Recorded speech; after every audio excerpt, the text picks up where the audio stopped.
Hello, everyone. Welcome back to Word to World English. I am so happy, so excited, and honestly so grateful that you're here with us today.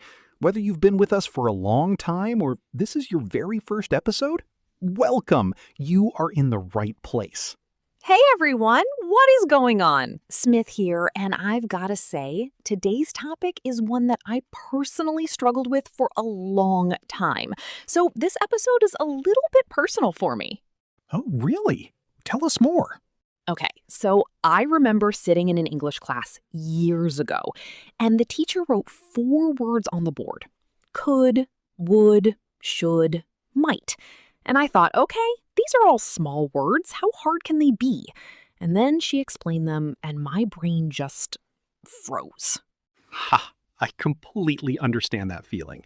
And you know what's funny? I was talking to a student last week who said, I know all 4 words, but when I'm speaking, I just pick one and hope for the best.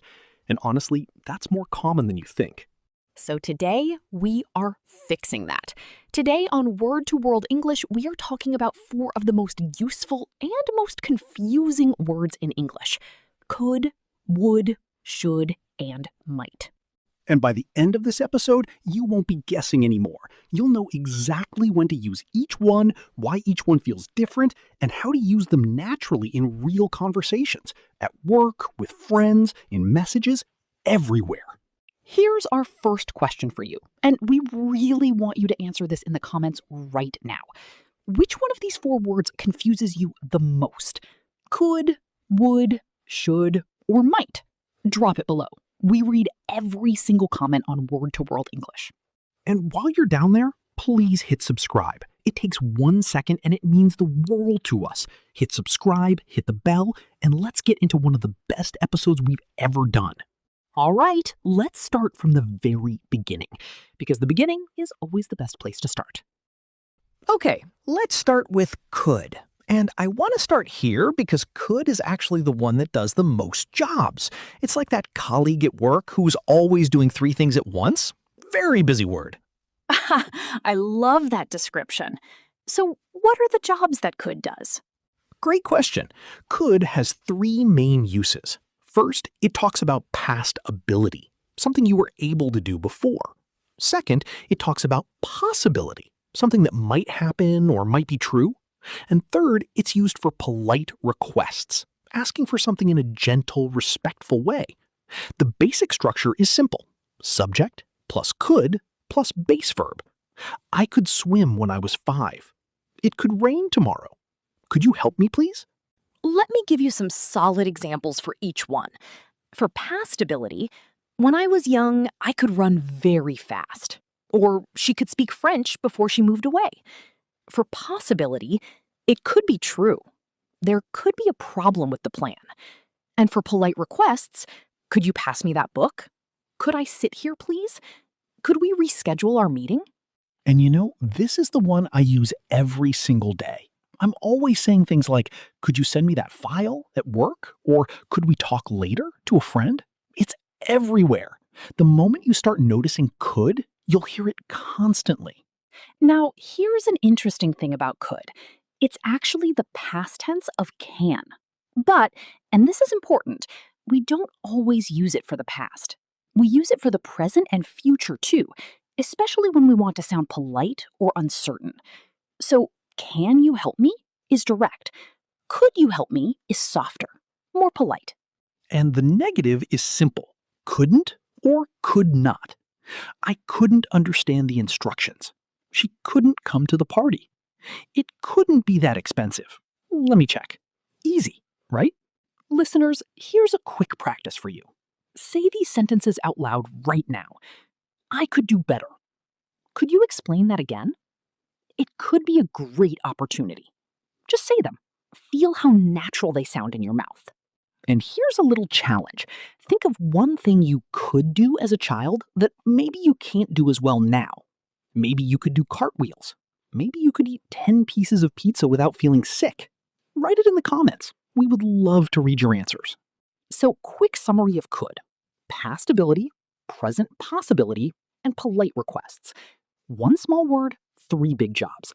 And when in doubt, could almost almost always sounds polite and natural. That's your safety net. All right, now let's talk about would. And I think would might be the most elegant of these four words. It has a certain softness to it, a certain style. Oh, I love that use. Would has style. Okay, let's build on what we learned with could. Just like could is the polite past form of can, would is the past form of will. But again, just like could, we don't only use it in the past. It's much more versatile than that. Exactly. Would has three beautiful uses. First, past habits, things you used to do regularly.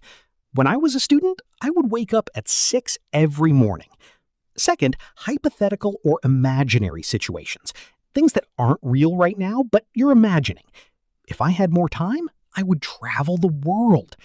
And third, polite offers and requests. Would you like some tea? Would you mind helping me? Let me make these super real. Imagine you're talking to a friend about your childhood. You might say, every Sunday, my family would go to the park. We would eat together, and my dad would tell stories. See how would paints a picture of a repeated memory? It's warm. It's nostalgic. Oh, I love that use so much. I talk about my grandmother that way. She would always make tea when we visited. She would sit by the window and tell us stories. Would makes memories feel alive. Now for hypotheticals. This is huge in conversation.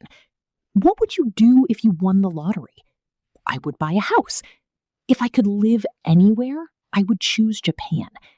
These sentences aren't real, they're imagined, but would is how we explore those ideas. And in formal or professional situations, would is incredibly useful.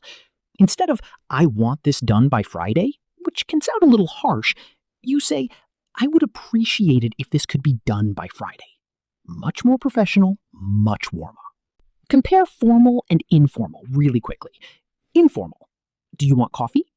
Formal. Would you like some coffee? Informal. Come with us.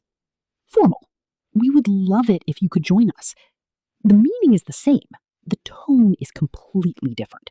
And would is what creates that difference. Here are 3 tips for would. First, for past habits, try replacing would with used to and see if the sentence still makes sense. If it does, you're using would correctly. Here are 3 tips for would. First, for past habits, try replacing would with used to and see if the sentence still makes sense. If it does, you're using would correctly. I would go running every morning. I used to go running every morning. Both work. Second, for hypotheticals, you'll almost always see if somewhere nearby. If I had, if you were, if we could. Third, for polite offers, would you like is one of the most useful phrases in the English language. Learn it, use it every day. Listeners, here is your comment challenge for would. Finish this sentence and write it below. If I could live anywhere in the world, I would live in... Go on, tell us your dream location. We are genuinely curious. Great section. So would, past habits, hypothetical situations, and polite offers. It's the word that adds warmth, imagination, and professionalism to your English all at once. Okay, we've got 2 more to cover. Should and might. And I want to teach these together because they both live in a similar emotional space. They're both a little soft, a little gentle, a little uncertain, but they're uncertain in very different ways. Oh, that's a great way to put it. Uncertain in different ways. Let's unpack that. So, should is about advice, recommendations, and what's the right or expected thing to do. The structure is subject plus should plus base verb. You should drink more water. He should apologize. We should leave early to avoid traffic. When you use should, you're saying, in my opinion, or based on logic, this is the right action. And should is great because it gives advice without forcing it. Compare, you must eat breakfast. That sounds like a rule, like a command. But you should eat breakfast. That sounds like a caring suggestion, like a friend looking out for you. Same idea, very different feeling. And the negative, shouldn't, is equally powerful. You shouldn't stay up so late. We shouldn't ignore this problem. He shouldn't talk to people that way.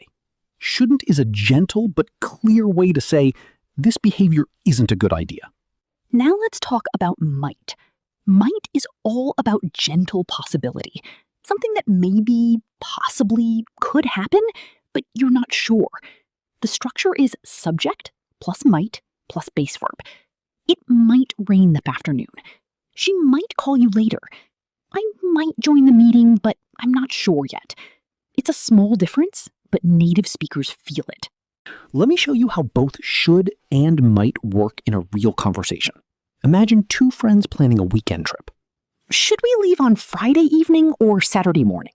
We should leave Friday. The roads might be busy on Saturday morning. Good point. And we should book the hotel in advance. It might be fully booked if we wait. Exactly. And it might be cheaper if we book now, too. See how naturally both words fit together? Should for the decisions and advice, might for the uncertainty and possibilities. That's a completely real, natural conversation. Tips for sounding natural. With should, use it when you genuinely care about the person. You should see a doctor. From a friend, it sounds warm. From a stranger, it might feel abrupt. Context matters. With might, pair it with words like maybe, possibly, or... Mistake number 4. Using might when you mean may I. Some learners say, might I borrow your pen?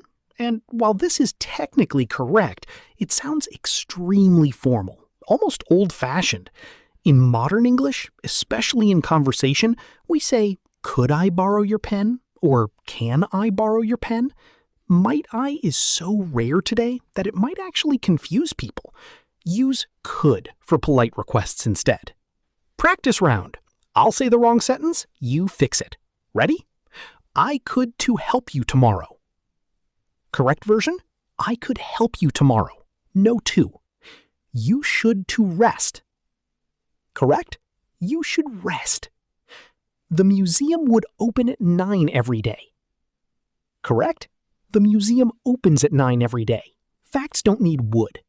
And remember, every single mistake you make means you're trying. And trying is the whole point. The learners who improve the fastest aren't the ones who never make mistakes. They're the ones who keep speaking anyway. That's you. Keep going. All right, this is my favorite part of every episode, interactive practice. We're going to do choose the correct sentence.